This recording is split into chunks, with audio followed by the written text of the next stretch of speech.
Hello and welcome to episode 30 of the Make Things Better podcast. Today I'm joined by Ellie Mosley. Hello. Hello.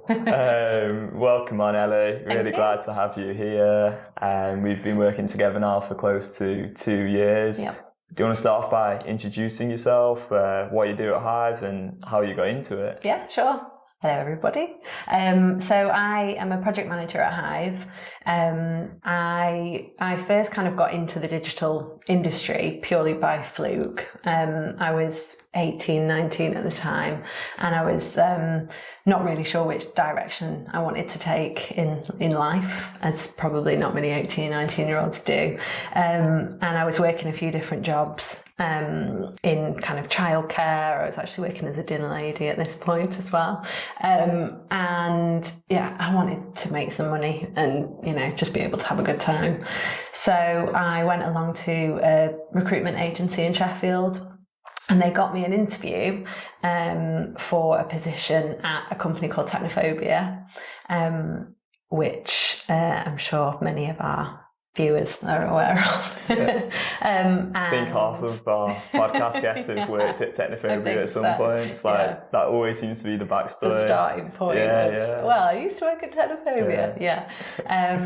So I went along for this interview, which I thought I absolutely nailed. I thought it went really well. I really got on with everyone. And I didn't get the job. And I didn't really get much feedback about it, and I was just a bit gutted because I thought it'd gone really well. So I called them up and just kind of said, look, absolutely fine, but I'd like a bit of feedback about, what went wrong, what could I do better? And that clearly went down really well, because they managed to find another job that they were looking for to fill a position for, and I got that one. So I started off as an account exec, which wasn't anything to do with finance that I thought it was. I thought it was like a kind of accountancy position and didn't know anything about that. It was essentially supporting project management and account management. And then the natural progression was kind of, working through to junior project manager, a bit of account management, and a few companies later, I ended up at Hive. Yeah, and I'm glad that you did. Yeah. So in today's episode, we're going to be talking a bit about maternity leave, and Hive haven't had anyone go on maternity leave before, so we're kind of on this journey trying to learn more, I think, and do better. So do you want to tell us about when you went on maternity leave and when you came back and sort of how it was really? Yeah, sure. It wasn't my first rodeo. It was my second maternity leave because I've got a nearly 4-year-old son as well. But that was I had maternity leave while I was at a previous company. So with this one, I think the first hurdle for me was I was a few months into the job at Hive when I found out that I was pregnant with our daughter. And that was the first kind of, oh God, is this going to be okay? How did you feel at the time? I was ecstatic about it, but I think the thought of going off on maternity leave potentially so soon after starting the job, even though it shouldn't, made me quite anxious thinking about having that conversation and how it might go down. I needn't have worried because it, right from the get-go was taken with absolute support and care and kindness. Oh, we had the little party out there as well. We had the little party, but I think it's just important to note that it can straight away come with quite a lot of nervousness and anxiety around what's going to happen. Is that first sort of initial conversation? That's a bit scary as well.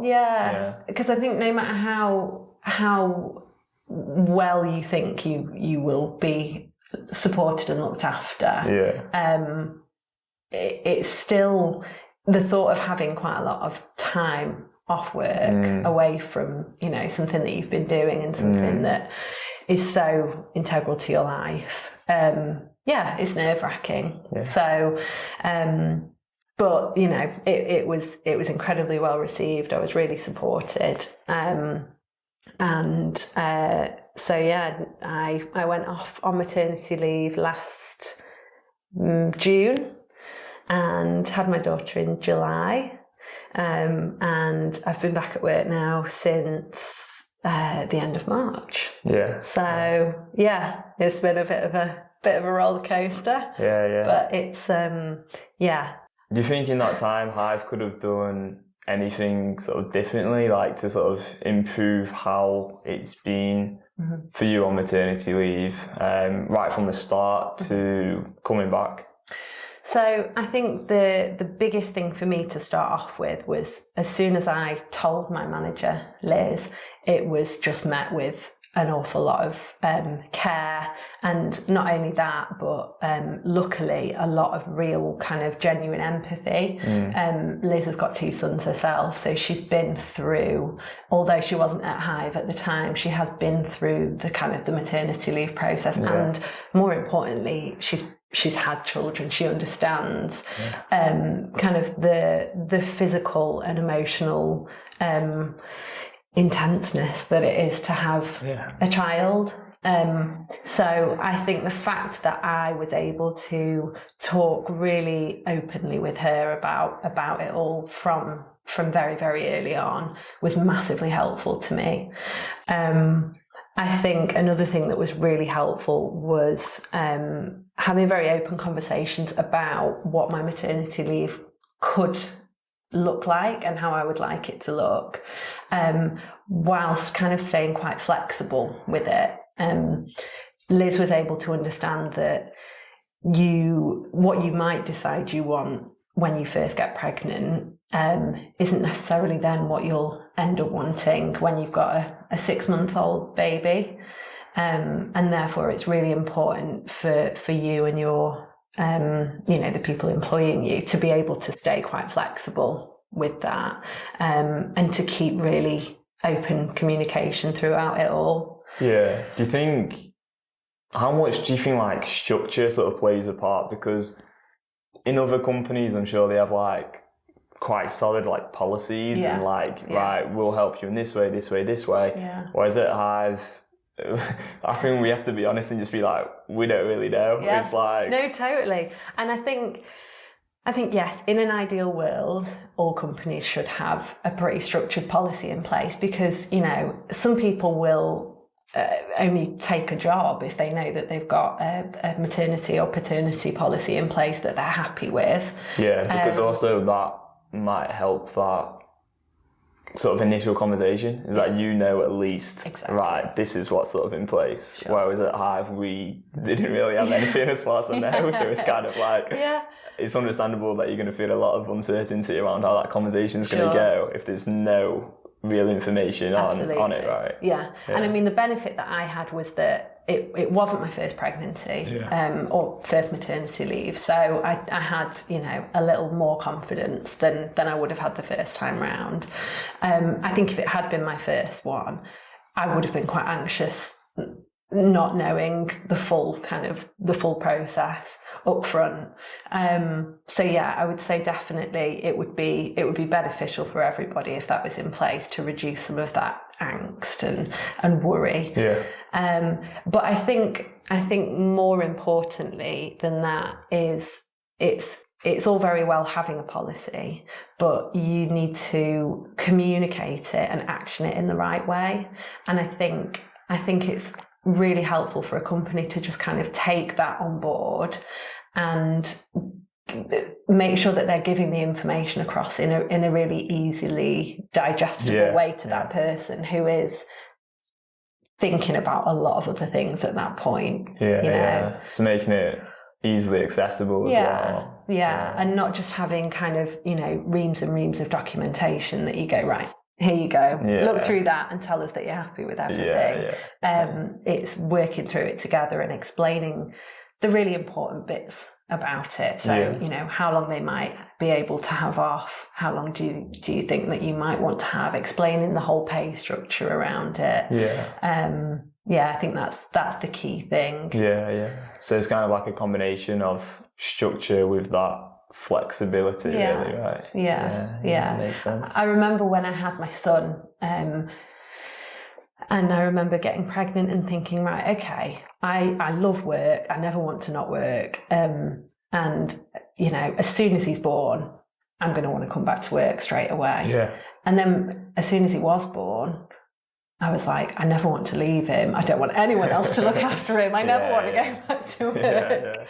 So, yeah, it's important to understand that your mind can change depending on what's going on. Yeah. And with this maternity leave that you've just returned from, did you have a set date that you were like going to return, or was it a bit more flexible? I did have a set date, but it was very much with the understanding that it could change if I needed it to. Sure.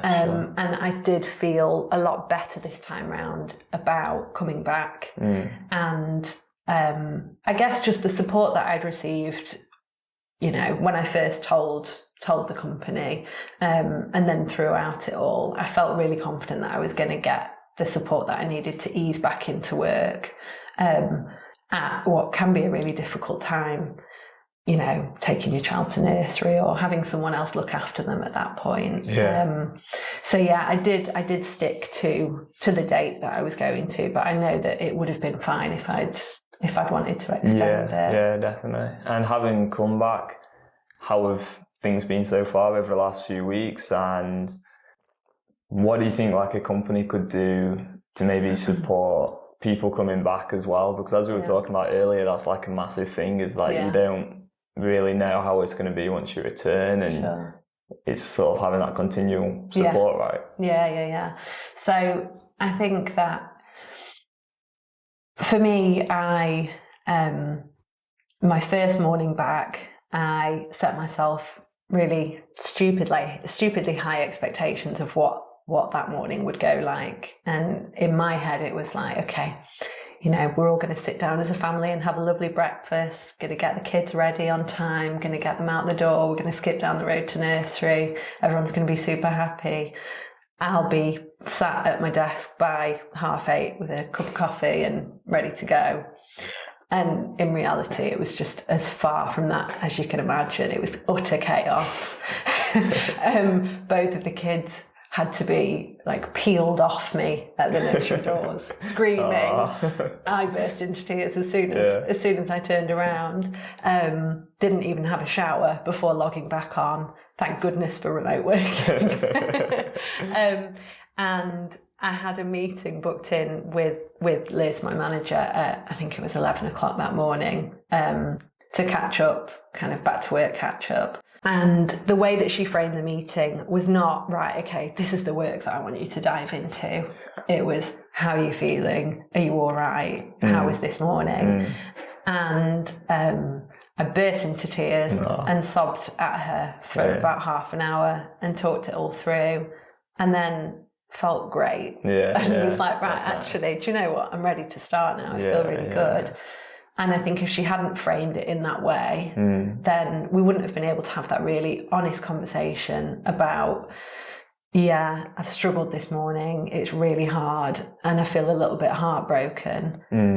But I feel comfortable enough to tell you that because it's not a reflection of how I feel about work. It's just the situation, it's the balance, you know. Sounds like it really helped having Liz there to support you. It did, especially as she's kind of been through, you know, having kids herself in the past, right? So she's had that experience. Do you think more managers should be sort of trained in dealing with like people coming back? Because say for like myself, you know, I've never had kids. I can't fathom how difficult that whole process must be for so many reasons. So, you know, if in the future I was to manage someone and they were coming back from maternity leave, do you think I should like probably have some like training or something to help them? I don't know what that kind of training would look like. I think it's interesting. I think the most important thing for people to try and be aware of and remember throughout is that,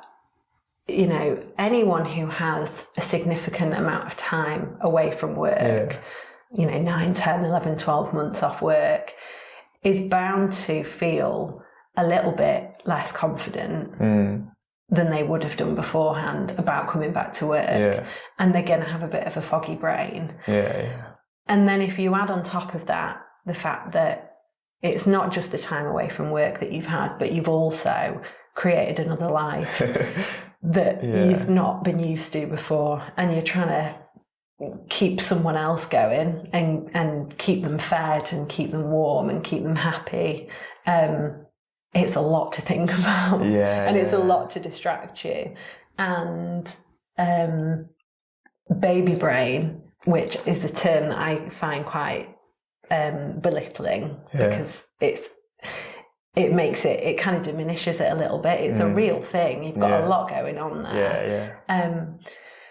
But I just think if everyone kind of keeps that in mind, and knows that with a bit of support and a bit of care and a bit of time, you know, you come out of the other side, and you work out how to manage both sides of your life. And I think if you can do that, then you're nurturing some people whose talent might otherwise kind of be forgotten about. Because they could lose themselves in that, and not feeling confident and not having someone kind of help raise them up a little bit. And you know, that makes sense. And do you think the tech industry as a whole support people enough really at this point, or do you think there is a lot more that could be done? I've only got experience of it in the tech industry, but I can't imagine it being that different, you know, than in other industries. I guess the only difference might be that I still think the tech industry is quite male heavy, and I think it's changing very, very rapidly. But and that's not to say that men don't understand, and you've got a lot of men who now have kind of shared paternity leave, or they take the bulk of the paternity leave. But I think that, you know, there's still a big difference. They're not giving birth, for example. And there's no two ways around it. You know, you can never understand what that's like. Exactly. Unfortunately, it'd be amazing if you could, but that's never going to happen. So whether it's the tech industry or just any industry, I think that it is probably improving, because I think people are just becoming a lot more aware about different experiences, and that's what it is. It's just another kind of different lived experience that we have to be aware of and kind to. So. Brilliant. So before we move on to the final question of the podcast, has there been anything that we've not covered yet so far? We had a conversation kind of ahead of the podcast, and I know it was really important for us all to be really honest about anything that could have been done better at Hive. And I can't really think of much. One thing that I did think about, which isn't a Hive specific thing, it's just kind of where we are in the world and the climate post-pandemic, was that for me, coming back after maternity leave and not coming into an office full of people, which I chose because home working works really well for me most of the time. But I think it meant that the return to work was a bit of an anticlimax. I see that. Because, you know, it's really important to get away from your environment, especially at the moment. My environment is covered in kids' stuff everywhere, and, you know, piles of washing that are waiting to get done. And I think in hindsight, if I were to do it again, I would probably have got in touch with my team ahead of time and just said, look guys, if you want, like, come into the office for my first day back. And it might have made it just a bit more of an event. You know. Do you feel like you didn't really have that greater separation from going on maternity leave to returning because you were still at home? Partly that, and you know, it didn't help that I came back just ahead of the Easter bank holidays as well. It's like a few days here, a few days there. But I think like you say, the separation when you're starting back can be a really positive thing to have to help you back in. Yeah, to like really feel sort of integrated again. Yeah. Just, you know, being able to sit and have a coffee with someone and have a chat about work things or not work things, you know, but to be in the environment and have those adult interactions can be really helpful. Yeah. It makes me think, would you have any like tips for people going on maternity leave? Like that might be one, but is there anything else that would come to mind? Actually, I did something this time that I didn't when I was pregnant with Finn, which was I used there's these things called keeping in touch days, kit days, which are you can have up to 10 of them during your maternity leave, and they're actually paid. You know, you get paid to do a day at work. Right. It doesn't have to be a full day. It could be half. It could be a few hours here and there, but it's a chance for you to, when you feel ready, start easing yourself back in, or just make sure that you're still in the loop with things going on. And again, that was communicated in a really good way at the start of my pregnancy when I told work. It was very much you have got these available to you if you want to use them, and we'll support you with them and we'll help you organise, but don't feel pressured to take them. But I found them really, really beneficial. In what way were they beneficial? I think it was partly being able to kind of keep in the loop of projects going on, and you know, I'm nosy, I want to know what's going on with the projects that I've handed over to someone, but partly just being able to have a bit of interaction with the team and keep a little bit of my work brain switched on, and feel like I'm still in the loop. Yeah, did it help you feel more prepared when you were returning? Yeah, it did, definitely. And financially, it's really helpful as well. Because at that point, for most people, you are on statutory maternity pay, which you know is tough. So having a little bit of a cash injection at that point is really helpful. Yeah, definitely. Yeah, that's a great tip. Yeah. Okay, and the final question is: what can people do to make things better? And you can interpret this however you like. Sure.